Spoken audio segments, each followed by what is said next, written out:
ډیرو درنو قدرمن اوریدونکو پام وکړئ د نن ورځې څو تازه مهم او وروستۍ خبرونو ته. لومړی خبر: طالبانو خپلو سیمه ییزو چارواکو او وسلوالو ته حکم کړی چې د محکمې له لارښوونې پرته دې په عام محضر کې د سزا له ورکړې څخه ډډه وکړي. د طالبانو ویان ذبیح الله مجاهد پر خپله ټویټر پاڼه لیکلي دي چې د وزیرانو شورا پریکړه کړې چې هغه سزاګانې چې د مجرم تشهیر ته اړتیا نه وي او محکمې یې د تشهیر اجازه نه وي ورکړې، د مجرم له علني اعدام او د مړي له زړولو دې ډډه وشي. دوهم خبر: په کندهار کې نننۍ چاودنې 100 کسانو ته مرګ ژوبله اړولې ده. د کندهار ولایت د لومړي امنیتي حوزې اړوند د اهل تشیع په فاطمه امام برګه جومات کې نن د جمعې پر مانځه د چاودنې له امله 30 کسان وژل شوي او 80 تنه نور ټپیان شوي دي. دریم خبر: امیر خان متقي وایي د ترکیې له بهرنیو چارو وزیر سره مې وکتل.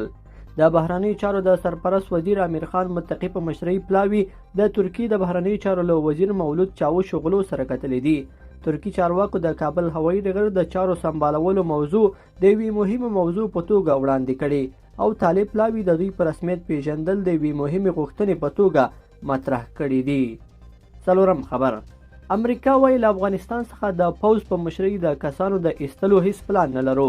د امریکا د بهرنیو چارو وزارت ویلي چې نور له افغانستانه د پوځ په مشرۍ د کسانو د ایستلو هیڅ پلان نه لري، خو په دې کار کوي چې اوسنۍ چارتر الوتکې یا الوتنې زیاتې شي. د رویټرز خبري اژانس د راپور له مخې د امریکا د بهرنیو چارو وزارت ویان ټیډ پرایس ویلي دا نظر چې دوی د اګست تر 31 د تیر په څیر د کسانو د ایستلو الوتنې بیا پیلوي ناسم دی.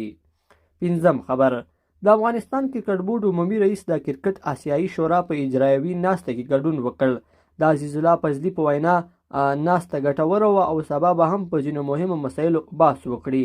شپږم خبر: د ازبکستان له لارې افغانستان کې میلیونونه اړو کسانو ته د مرستو د رسولو لپاره په خوراکي توکو بال لومړنۍ الوتکه به نن جمعه ترمز سرحدي ښار ته ورسیږي.